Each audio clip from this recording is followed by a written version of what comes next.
What's up sa inyo mga men? Magandang gabi. Nandito tayo sa hamstery. Ano lang, update lang. Pero hindi ko kayo itutur. Update lang kung anong ginawa dito namin. So ako nagtingin-tingin. Si tatay nag-breed. No, pero sa Friday mga men, kasi update ko kayo kanina, meron tayo pinadeliver sa bandang Cainta Rizal, no? Yung mga hamsters natin na pals na o yung mga hindi na nag-aanak ng maayos. Tapos yung mga itim natin na naipon kasi nung nakaraang season ang kinikater natin ay nakaraang season, nakaraang mga buwan ang kinikater natin is mga pet shop. Ayaw nila ng itim. Kaya yun, naipon yung mga itim dito, no? Tapos ngayon, i-dispose naman na natin sila. So, total of 70 pieces yung na-dispose natin o in-out natin ngayon. 30 na pals, 40 na medium sizes, no? So, nangyari, nag-release kami ng pals ngayon. Madaming bins yung bakante. Ito, sama na to. Ayan, walang laman yan. Pati yung nandun. So, may kwarto doon. Total of 50 na bin cages yung walang laman ngayon.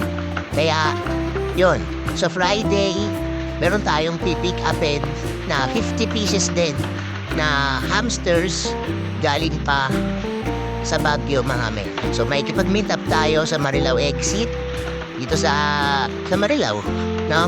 May kipag-meet up tayo doon para punin yung 40 pieces na females and 10 pieces na male hamsters natin, no? So, yan, madadagdagan tayo dito ng bagong hamster galing sa ibang breeder din.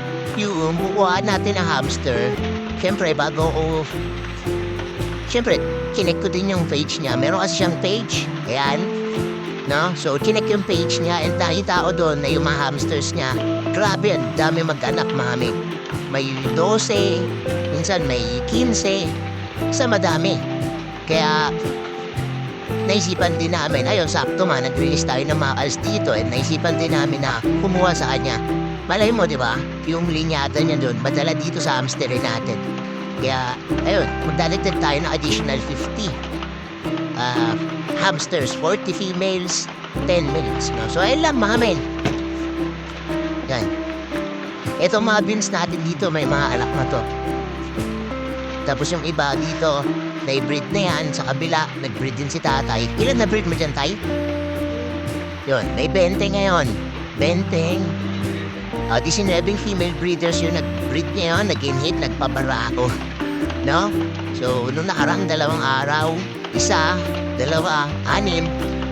No? Pero ngayon, medyo bumawi. Kaya, ayun, yun lang muna ngayon, mga men. Update ko lang kayo. Mabilis lang and